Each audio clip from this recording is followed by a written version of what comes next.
योग को 8 अंग में वर्णन किया गया है, अष्टांग योग। उसमें सबसे पहला आता है यम, नियम। तो पहला यम, यम ही 5 प्रकार के होते हैं। अहिंसा, मन वाणी शरीर से किसी को दुख ना पहुंचाना। सत्य, वचन से सत्य, आचरण सत्य और मनन सत्य। जिसकी मन वाणी और आचरण एक होते हैं उसे योगी कहते हैं। जिसके मन में कुछ और, वचन में कुछ और, क्रियाएं कुछ और, वो भोगी होता है, संसारी। आस्ते, किसी के चोरी न करना। और ब्रह्मचर्य, अपरिग्रह, ये यम है पहला। योग का पहला यम है ये। यम 5 प्रकार, अहिंसा, सत्य, आस्ते, ब्रह्मचर्य, अपरिग्रह। और नियम, शौच, शरीर की पवित्रता, इंद्रियों की पवित्रता, मन की पवित्रता, विचार की पवित्रता, संतोष। जैसी परिस्थिति है, कभी घी घना, कभी मुट्ठी भर चना, कभी वो भी ना बना। तपस्या, काम, क्रोध, लोभ, मोह, मद, मत्सर, इनके ताप को, अंदर की जलन को चुपचाप मौन होकर सह जाना। स्वाध्याय शास्त्रों का, ईश्वर प्रणिधान, अपने इष्ट पर दृढ़ निश्चय, ये नियम है। अष्टांग योग की शुरुआत ही इसी से होती है। यम, नियम, फिर प्राणायाम, प्रत्याहार, ध्यान, धारणा, समाधि। जिसकी नींव में यम नियम है वही अष्टांग योग के महल को खड़ा कर पाता है और वही यम नियम की परम सिद्धियों को प्राप्त होता है। आजकल जैसा लिखा है, यम नियम से कोई मतलब नहीं, योग का ढोंग किया जाता है। यम नियम ही अहिंसा, सत्य, आस्ते, ब्रह्मचर्य, परिग्रह, यम, शौच, संतोष, तपस्या, स्वाध्याय, ईश्वर प्रणिधान, यही पूर्णता को प्रदान कर देंगे। ये बिल्कुल नहीं होते। इसलिए मान सम्मान रुपया की प्राप्ति के लिए योग का झूठा नाटक हो सकता है, लेकिन परमात्म समाधि में प्राप्त होने के लिए जो योग है वो यम नियम से प्रारंभ होता है। जिसके जीवन में यम ही नहीं है, नियम नहीं है, वो कैसे योगी हो सकता है? किसी भी मार्ग का पति को ये दो तो होते ही हैं सब में, यम और नियम। चाहे वो किसी भी मार्ग का, किसी भी संप्रदाय को, अगर अहिंसा, सत्य, आस्ते, ब्रह्मचर्य, अपरिग्रह, शौच, संतोष, तपस्या, स्वाध्याय, ईश्वर प्रणिधान नहीं तो है क्या फिर जीवन में? सच्चे बनो, नकली मत बनो। आचरणों की सत्यता ही साधुता की प्रमाणता है। तुम्हारे आचरण कैसे हैं? परम तत्व अनादि है, एक है, सर्वव्यापी है, सर्वाधार है, सर्वनियंता है, सर्वमय है, सर्वमय है। उसके अस्तित्व का अस्तित्व है, उसके प्रमाण को अनुभव करना है। श्री हरिवंश प्रमाण मनम। चेतना तो सब में, चेतनत्व रूप में परमात्मा विराजमान है। आनंद समुद्र सब में विराजमान है। कौन डुबकी लगा पा रहा है? इसलिए बस प्रार्थना हम तुमसे कर सकते हैं कि भगवान से चाह करो कि मुझे शुद्ध भगवत प्रेमी महात्मा, शुद्ध ज्ञानी मिल जाए। और जब संत मिल जाए तो संत की आज्ञा पर अपने जीवन को न्यौछावर कर दो। संत सेवा, संत आज्ञा, ये तुम्हें परम पद में पहुंचा देगी। तुम संत को तौलने की चेष्टा मत करो। तुम्हारे पास तराजू नहीं, कबाड़ तोलने वाले से सोना चांदी हीरा जवाहरात नहीं तोले जाते। तुम्हारी बुद्धि कबाड़ है जो त्रिगुण माया से युक्त है। त्रिगुणातीत स्थिति वाले महात्माओं को क्या जान पाओगे? संत जिससे तुलते हैं वो तुला ही तुम्हारे पास नहीं हो, तराजू ही नहीं है। श्रद्धा और भक्ति और विश्वास के द्वारा तुम उनके रहस्य को जब वो बताना शुरू करेंगे तब जान जाओगे। इसलिए केवल तुम आज्ञा पर रहो। जिस समय तुम किसी भी संत के थोड़े अंश को जान जाओगे कि ये क्या है, तो तुम चकित और आश्चर्यचकित होकर गर्व करोगे कि भगवान की अपार कृपा, मुझे ऐसे महात्मा का संग मिला। जिन बातों को तुम असंभव मानते हो, जो तुम्हारी धारणा में भी नहीं है, जो तुम कल्पना से भी नहीं सोच सकते, उससे बहुत आगे संत स्थिति होती, जिसे संत कहते हैं। अविश्वासी, अश्रद्धालु, अज्ञानी, ये लाख बताया भी जाए तो ये नहीं मान सकते हैं। क्योंकि मानने के लिए जो स्थिति चाहिए वो श्रद्धा। बिना श्रद्धा के, प्रथम हृदय श्रद्धा जो करे, आचार जन जाय अनुसरे जहां जहां हरिवंश के। श्रीमद् भगवद गीता जी में श्रद्धावान लभते ज्ञानम तत्परा सहितेन्द्रिया। श्रद्धा श्रद्धा। मोह में फंसी हुई बुद्धि संत का प्रमाण पत्र चाहेगी। दुनिया की चाहे जितनी बुद्धि लगा लो, जहां उनकी स्थिति वहां पहुंच नहीं सकते। वहां पहुंचने के लिए सर्टिफिकेट की आवश्यकता नहीं है। वहां पहुंचने के लिए मन बुद्धि को अर्पित करने की जरूरत है। मन बुद्धि को अर्पित कर दो संत सदगुरुदेव के चरणों में, धीरे धीरे जान जाओगे। संत ब्रह्म है, ब्रह्म स्थित ही संत है। ब्रह्मपरायण, ब्रह्ममय, ब्रह्मज्ञानी, परमात्मा, बहुत बड़ी बात कर, परमात्मा के वो आश्रय हैं, परमात्मा हैं, परमात्मा के प्यारे हैं, परमात्मा के शिष्य हैं, परमात्मा के आश्रित हैं, परमात्मा के आश्रय हैं। संत भगवान की दिव्य नित्य लीला में डूबे रहते हैं। संत भगवान की नित्य लीला के यंत्र है। भगवान उनके लीला में हृदय में बैठकर लीला करते हैं।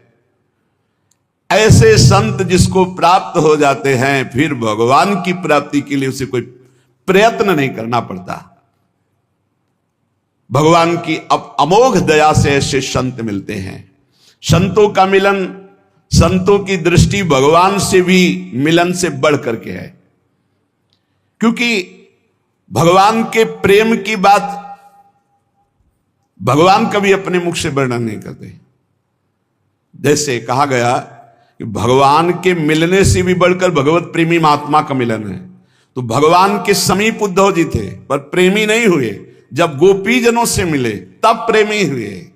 भगवान के प्रेम महल की बातें तो केवल प्रेमी महली जन ही बता सकते हैं, वो भगवान भी नहीं बताएंगे। भगवान आंसुओं का रहस्य नहीं बताया उद्धव को। जाओ तो गोपीजनों के पास जाओ तो वहां जान जाओगे मेरे आंसुओं का रहस्य। भगवान के रहस्य का पता भगवत प्रेमी महात्माओं से लगता है।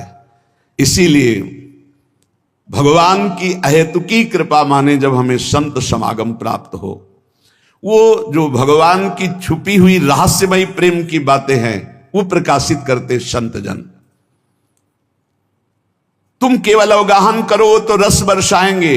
तुम केवल आनंद स्वाद के लिए पिपासु बनो, ऐसे नहीं, ऐसे अहंकार से भरकर नहीं, अवज्ञा नहीं, अवहेलना नहीं, ऐसे छल कपट नहीं, जो कहोगे वही करेंगे, करना कुछ नहीं, छल कपट नहीं, ऐसे जैसी आज्ञा वैसे। आप कहो अभी प्राण त्याग दें, बस इतनी जरूरत है। जीवित मर जाए उलट आप में समाये है दिलगिरी। अरे अखिल कोटि ब्रह्मांडों का मालिक मिल जाएगा तो कौन सा वैभव बकाया रह जाएगा भाई। श्री भगवान इंद्रियों को स्वतंत्र छोड़ने पे नहीं मिलते। याद रखो, संत संग से इंद्रियां संयम में होती हैं। संत संग से इंद्रियों की शांति बढ़ती है। सुख प्रत्यक्ष दर्शने लगता है, कल्पना का नहीं। इसलिए संत संग का पहला सोपान, चाहे गृहस्थ हो चाहे विरक्त हो, ध्यान देकर सुनो। ये आज जो सर्वनाश किया जा रहा है ब्रह्मचर्य का, इसी से संत लाभ नहीं मिल पाएगा। चाहे गृहस्थ हो, संतानोत्पत्ति के लिए धर्म पूर्वक अपनी पत्नी से सहवास करने की शास्त्र आज्ञा करता है। ब्रह्मचर्य सेवन से अमोघ लाभ प्राप्त होता है। पहला, ब्रह्मचर्य सेवन से लाभ। संत संग का पहला लक्षण है आचरण की पवित्रता। आचरण की पवित्रता, इंद्रियों की शांति। इंद्रियों की शांति अर्थात ब्रह्मचर्य, प्रत्येक इंद्रिय का ब्रह्मचर्य। ब्रह्मचर्य से तत्काल प्रभाव बढ़ता है। क्या? स्मरण शक्ति। बहुत ध्यान देने की बात है। अगर आपको भगवत स्मृति में डूबना है तो आपको ब्रह्मचर्य का पोषण करना पड़ेगा, चाहे जो हो। इसके बिना स्मरण शक्ति आपकी काम नहीं करेगी। स्मरण शक्ति बहुत प्रवीण, एक बार जो सुन लिया उसका सैकड़ों बार मनन हुआ, मनन होकर उसके आगे धारणा शक्ति। जो ब्रह्मचारी नहीं, स्मरण शक्ति नहीं होगी, धारण करने की शक्ति नहीं होगी। खोखला जीवन हो जाता है। स्मरण शक्ति, धारणा शक्ति और संकल्प शक्ति, इतने बजे जगना है, इतना करना है, ऐसे चलना है, ऐसे सब होगा। और जब ब्रह्मचर्य नहीं, तो चाहे 1000 बार संकल्प करो तुम्हारे काम में नहीं आएगा। स्मरण शक्ति, धारणा शक्ति, संकल्प शक्ति, इच्छा शक्ति जिसे कहते, और उत्साह शक्ति और शरीर शक्ति, ये शक्तियां उसके अंदर प्रकाशित होती हैं जो ब्रह्मचर्य का पोषण करता है। स्मरण, धारण करना, जो संकल्प नियम ले उसका अक्षरशः पालन करना, और उत्साह बना रहना, और शरीर में स्फूर्ति रहना। ब्रह्मचर्य एक विलक्षण महाव्रत है। ब्रह्मचारी का सौंदर्य प्रस्फुटित होता है, एक नूर उसके चेहरे पे झलकता है जो ब्रह्मचर्य को धारण करता है। एक नवीन आकर्षण, बालवत चेहरा, एक आकर्षण होता है भागवती। और जिसका ब्रह्मचर्य पुष्ट होने लगता है उसके शरीर से सुगंध आने लगती है। सुगंध, जो भोगी पुरुष होता है पास से निकल जाए तो दुर्गंध निकलेगी, और जो ब्रह्मचारी होगा तो उसके शरीर में सौरभ होगी। ब्रह्मचारी का एक एक रोम तेज से युक्त होने लगता है, चेहरे पर हर समय प्रफुल्लता, मुस्कान, उसका हृदय नंदन वन हो जाता है, आनंदवन। बिना किसी कारण की प्रसन्नता बनी रहती है। शरीर अगर किसी असाध्य रोग से युक्त है तो भी उसके विचार कभी रोगी नहीं हो सकते, विचार स्वस्थ रहता है। और जो ब्रह्मचर्य नष्ट करता है, स्मरण शक्ति नष्ट, धारणा शक्ति नष्ट, इच्छा शक्ति नष्ट, उत्साह नष्ट, शरीर शक्ति नष्ट, सिकुड़ा हुआ मुंह, खिन्न मुंह, देखने से ही लगेगा पता नहीं कितना बोझा लादे हुए बैठा है दिमाग में। पथ्यास्यायी व्यायामी स्त्रीस्तु जितात्मा नरो न रोगी स्यात्। रोगी कौन नहीं है? बोले जो सदैव पथ्य का भोजन करता है और मित भोजन, हित और मित, शरीर के अनुकूल, साधना के अनुकूल, और थोड़ा भोजन करता है, पथ्यास्यायी। दूसरा व्यायामी, रोज सत्संग में घुमा घुमा करके, चाहे आप 15-20 मिनट ही करें, व्यायाम करें, 2-3 किलोमीटर आप दौड़ो, चलो बाहर दौड़ने के लिए नहीं तो ऐसे यंत्र चल गए, ट्रेडमिल, ऐसे यंत्र चले हैं उसी में दौड़ लो, नहीं ट्रेडमिल तो दौड़ लगाओ। शरीर को एक बार पसीना पसीना करो, थोड़ी सी बैठक, थोड़ी सी डर, थोड़ा व्यायाम करो। ये साधना के लिए, भगवत प्राप्ति के लिए कह रहे हैं, कोई कुश्ती लड़ने के लिए नहीं कह रहे, ये जरूरी है। पथ्यास्यायी, पथ्य का भोजन, मित भोजन करने वाला, और व्यायामी, और स्त्रीषु जितात्मा। स्त्री शरीर है तो पुरुष की तरफ नहीं, पुरुष शरीर तो स्त्री की तरफ नहीं। जितात्मा, आकर्षित ना होना। नरो न रोगी स्यात्, उसे रोगी नहीं कहते, भले वह साध्य रोग से ग्रसित हो। और अगर ये नहीं है तो वो रोगी ही है। आज नहीं तो कल पता चल जाएगा कि वो रोगी है। साधना करने वालों के लिए इंद्रियों को पावन करना, इंद्रियों को संयम में रखना बहुत आवश्यक है। मन के गुलाम, इंद्रियों के गुलाम, स्वेच्छाचारी भोगों की दुर्दशा में पड़ा हुआ मनुष्य है आज। असंयमी मनुष्य का मन और मस्तिष्क, ध्यान से सुन लीजिए, असंयमी जो अपनी इंद्रियों मन को मनमानी लगाए हुए है, उसका मन और मस्तिष्क और हृदय सड़ा देते हैं, जीवन को सड़ा देते हैं। मन और इंद्रियों को संयम में रखकर भगवत चरणारविंद से नहीं जोड़ोगे, सड़ा देंगे तुम्हें, तुम्हारे अंदर ही इतनी सोच गलत कर देंगे, जलोगे। जो ब्रह्मचर्यहीन है, मनमानी आचरण करता है, ध्यान से सुनो, पहला लक्षण अशांत, दूसरा कहीं मन न लगना, अस्थिर चित्त, तीसरा अस्वस्थ, चौथा मलिन स्वभाव, हीन स्वभाव, किसी भी कार्य को कह दो सबसे पहले ना, उत्साहहीन, हर कार्य के लिए बोझा मानना, ना कर देना, सदा के लिए भय का डेरा पड़ जाना अंदर। ये देखो शास्त्र है, ये महापुरुषों के द्वारा लिखा हुआ है, जिन्होंने अनुभव किया सबके मनों में अपने मन को मिलाकर। इंद्रियों का जो असंयम है वो हर तरह से मनुष्य को नष्ट कर देता है। लोग अंतर का सुधार नहीं करते। जहां जहां असंयम है वहां वहां अशांति है, दुख है, बेविचार है, संयम विहीन जीवन, शुष्क उदासहीन पशुवत जीवन है। पूर्ण ब्रह्मचर्य तो देश का, समाज का, आत्मा का, सबका परम लाभ, अपना परम लाभ। चाहे गृहस्थ हो चाहे विरक्त, जरूरी है अपनी शक्ति को नष्ट करना, आवश्यकता के अनुसार धर्मयुक्त प्रयोग तो ठीक है। हम तो प्रणाम करते हैं उन गृहस्थों को जो गृहस्थ होते हुए ब्रह्मचर्य का नियम वृंदावन में लिए हुए और दूर दूर जगह देशों में रहते हैं और ब्रह्मचर्य का नियम लिए हुए। एक तो परिवार अमेरिका में है, आए हुए हैं कुछ समय से, भी हम वृंदावन में सत्संग में भी होंगे। सब सुविधा, अमेरिका जैसे देश में रहने सब सुविधाएं, और बड़े ही सरल सात्विक वृत्ति से, और हितधाम में कसम खाई थी ब्रह्मचर्य की कि हम दोनों मिलकर के कसम खाते हैं कि आज के बाद ब्रह्मचर्य रहेंगे।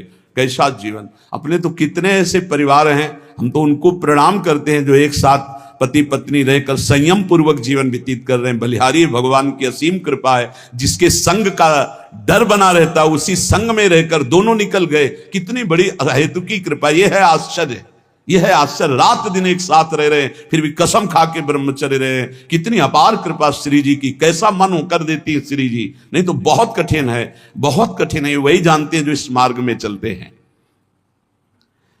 जो आचरणहीन है, जिसका भोजन ठीक नहीं है, अब लाख बार कहा जाता है सतोगुण भोजन करो, सात्विक भोजन करो। बाजार का ये अमुक चीज आनी चाहिए। कितने ऐसे बाजार की पैकिंग की चीजें निकलते हैं जिसमें कीड़ा रेंगते हुए चलते हैं। आप फिर पता नहीं कौन सी बुद्धि लोगों में फैल रही है कि घर का दाल रोटी बना करके नहीं खाएंगे, बाजार का आना, ऑनलाइन आना चाहिए। ऑनलाइन में हो जाओगे, हाँ ऑनलाइन में ही चले जाओगे। बहुत समझो सावधान, खान पान नहीं तो ऑनलाइन में बुद्धि घूमेगी। श्री जी में चित्त लगाने के लिए थोड़ा ऑनलाइन से हटो, थोड़ा सा अपने चित्त को सुधारो। हम कह रहे हैं जबान में अगर सात्विक भोजन केवल जाएगा तो भजन में बहुत रुचि होगी, संयम से रह पाओगे। ये बावरे नहीं थे पुराने संत महात्मा जन की जो सात्विक ब्रजवासियों का अन्न या भिक्षान्न या सात्विक, ये देखो 10 दिन केवल देखो, शुद्ध दाल रोटी पाओ, मूंग की दाल वाली रोटी पा लो, फिर आप देखो भजन करके। और 2 दिन जरा इधर उधर होटल का पा के देखो, फिर देखो कैसा है। कोई भी कहीं भी हो, सात्विक वृत्ति से अपने घर का भोजन करो, कम से कम दाल पानी से धो लिए हो। और वैसे तो शुद्ध क्या रह गया, इतने केमिकल गेहूं में डाले जाते हैं, वो सब आकर के शरीर के ब्लड प्रेशर को, हृदय को, कई तरह के रोग पैदा करें। अब किसको किसको समझावे। गाय के गोबर आदि से जो फसल होती थी, बहुत 8 मन या 10 मन होते थे। हम किसान के घर में पैदा हुए तो हमें पता है। अब 40 मन 50 मन होती है।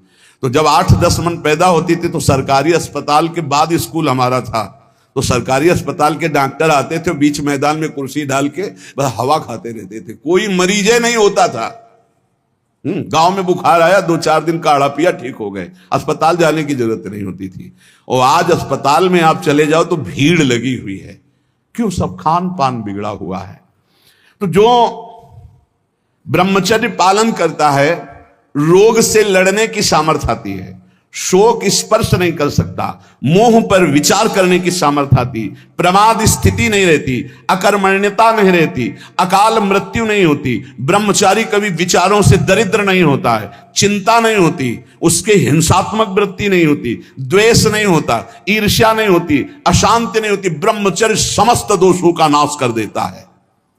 तमोगुण रजोगुण का विकार, काम क्रोध लोभ मोह मत्सर अभिमान, इन शत्रुओं को पराजित करने के लिए, आत्मानंद में स्वराज्य पर स्थित होने के लिए इंद्रियों का संयम ब्रह्मचर्य अत्यंत आवश्यक है।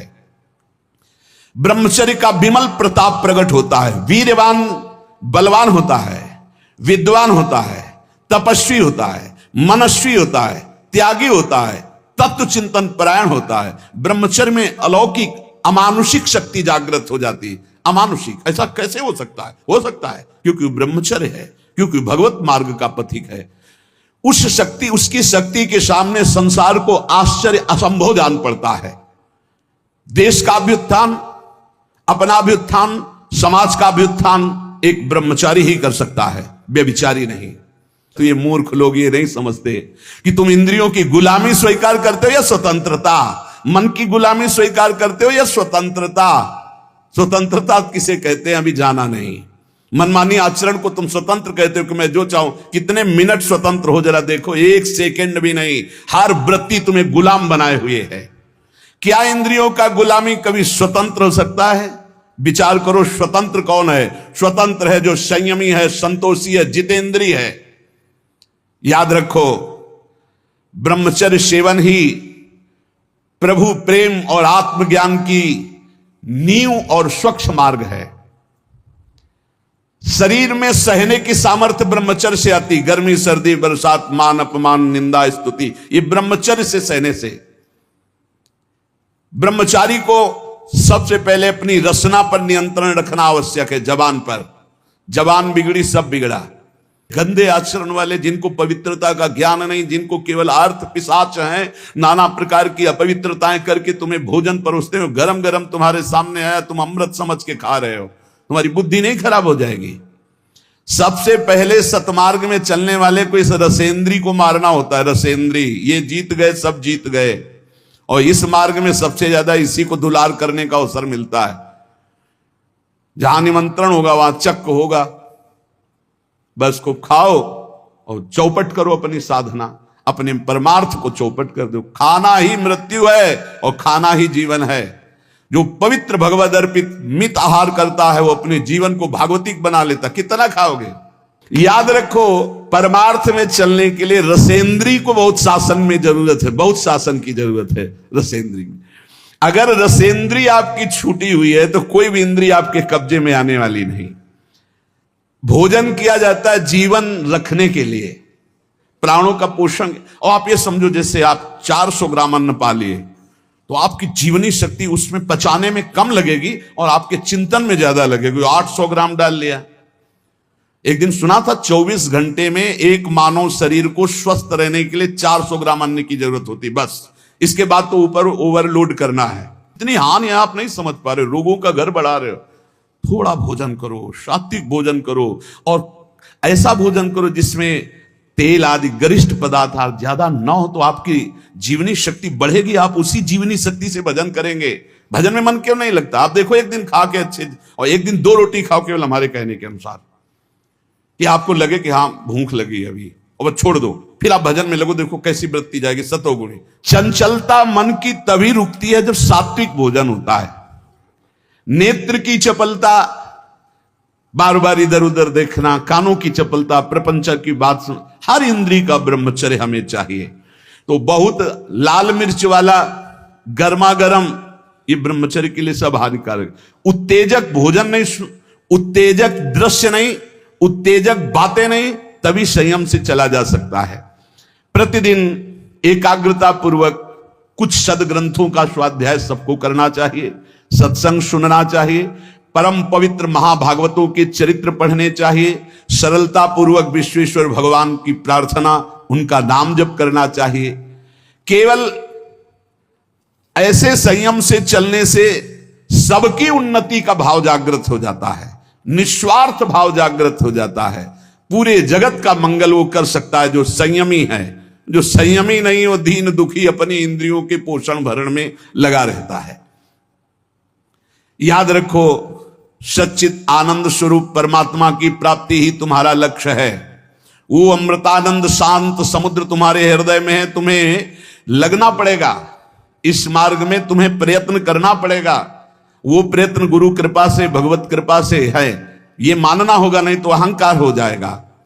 नमा ऋषिभ्या पूर्वजेभ्या पूर्वेभ्या पथिकृतभ्या, ये महामोहमय ज्वाल में मैं उन ऋषि मुनियों को नमस्कार करता हूं जिन्होंने हमको ये मार्ग पूर्व में अनुभव करके बताया है। देखो, जैसे तुम्हारे मन की क्या वृत्ति है ये जानना हो, पूरे जगत के मन की क्या वृत्ति है ये जानना हो, तो थोड़ी देर मन को किसी विषयी पुरुष में तदात्म किया जाता है, फिर उसकी जो मन की तरंगे हैं वो सब मन में आती, तब होता है अच्छा ऐसी स्थिति। तो लगता है महात्मा लोग कैसे जानते बिना अनुभव किए, संसार का तो अनुभव नहीं किए, इनको तो संसार का अनुभव किए, जानते कैसे? वो तुम्हारे मन में जानते हैं, तुम्हारे मन में जो चल रहा, मन को मन में मिलाया और 1 मिनट में सब जान लिया। और वो फिर जब बोलते तो हाँ हाँ ऐसा ही चलता है, ये तो आश्चर्य की बात है, तो ये तो हमारे मन की बात है, क्योंकि तुम्हारे ही मन की बात तो जान करके बोल रहे हैं।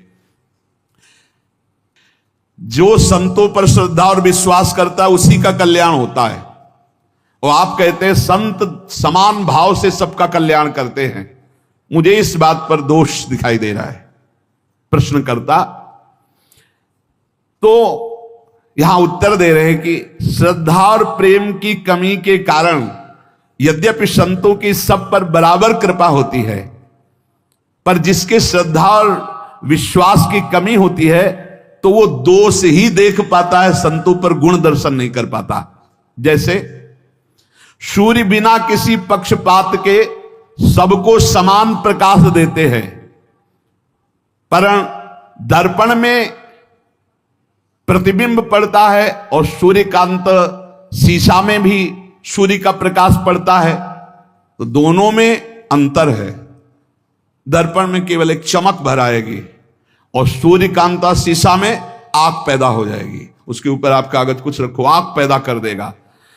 ऐसे ही कोई इसमें सूर्य का दोष नहीं कि उस दर्पण में कम प्रकाश दे रहे हैं, उसमें ज्यादा दे रहे हैं। इसी प्रकार संत बराबर कृपा करते हैं, पर श्रद्धा और विश्वास जिसमें संतों के प्रति है वहां ज्यादा कृपा प्रकाशित हो जाती है, और जो कम श्रद्धा वाले होते हैं उनको कम लाभ मिलता है, और जो बिल्कुल श्रद्धा नहीं है तो उनको लाभ ही नहीं मिल पाता है। संतों के पास उनको फिर जब श्रद्धा ही नहीं तो लाभ नहीं मिल पाता। जैसे दर्पण का उदाहरण दिया, शीशा का, एक शीशा केवल थोड़ा तेज पलट कर दूसरे के तेज पड़ेगा, और एक शीशा पलट कर आग पैदा कर देगा, सूर्यकांत शीशा। सूर्य सबको स्वाभाविक प्रकाश देता है, पर उल्लू बिल्कुल प्रकाश का लाभ नहीं ले पाता है। 3 बातें कही, जैसे दर्पण और सूर्यकांत शीशा और ऐसे समान भूमि, वो पलट कर समान भूमि थोड़ी प्रकाश दे सकती है। ऐसे ये उल्लू प्रकृति के जो दुष्ट स्वभाव के लोग होते हैं, ये संत रूपी सूर्य का लाभ नहीं ले पाते। श्रद्धा और विश्वास जितना प्रबल है कि गुरु साक्षात परब्रह्म, काम हो गया, हम तो हर समय परब्रह्म को देख रहे हैं, परब्रह्म का भाषण सुन रहे हैं, परब्रह्म के समीप है, परब्रह्म की कृपा दृष्टि, मेरे कल्याण में क्या फर्क, उसके कल्याण में कोई फर्क नहीं। ये वैसे साधु तो नहीं है जिससे कल्याण हो जाता है, बिल्कुल वैसे ही अनुभव होगा। ये यथा माम प्रपद्यन्ते तास तथैव भजाम्यहम्। उल्लू के लिए चाहे जितना सूर्य प्रकाश हो उसको कुछ नहीं सुख मिलना, उसको अंधकार में सुख मिलता है। ऐसे ही चंद्रमा सर्वत्र बिखरी हुई चांदनी को सुख प्रदान करने के लिए, लेकिन चोर को बुरा लगता है चांदनी, इसमें चंद्रमा का दोष क्या है? ऐसे ही संत महापुरुष परोपकार के लिए, पर जो नीच प्रकृति वाले, चोर प्रकृति वाले, उल्लू प्रकृति वाले हैं, वो संतों से द्वेष करते हैं, उनको गाली देते हैं, उनकी निंदा करते हैं, और इसका फल होता है कि वो दुर्गति को प्राप्त होते हैं। यदि कहा जाए ऐसे दयालु पुरुष प्रत्यक्ष जो भगवत प्राप्त महात्मा है, तो उनकी बुद्धि क्यों शुद्ध नहीं हो गई? दुष्ट है तो उनकी बुद्धि क्यों शुद्ध नहीं हो गई? इसका उत्तर है कि संतों का गुण, प्रभाव और तत्व बिना श्रद्धा के नहीं आप लाभ ले सकते। श्रद्धावान लभते ज्ञानम, जितनी जोर की श्रद्धा संत पर, जितनी जोर की समर्पण वृत्ति, उतना ही लाभ। जब श्रद्धा होती ना तो हम अपनी तरफ जब देखते हैं तो लगता है आह निहाल हो गए, आज हमको देखा, आज हमारी तरफ मुस्कुराए, आज हमसे बात किया, अरे आज तो हमारे ऊपर सर पे हाथ रख दिया, अरे हम तो निहाल हो गए। श्रद्धा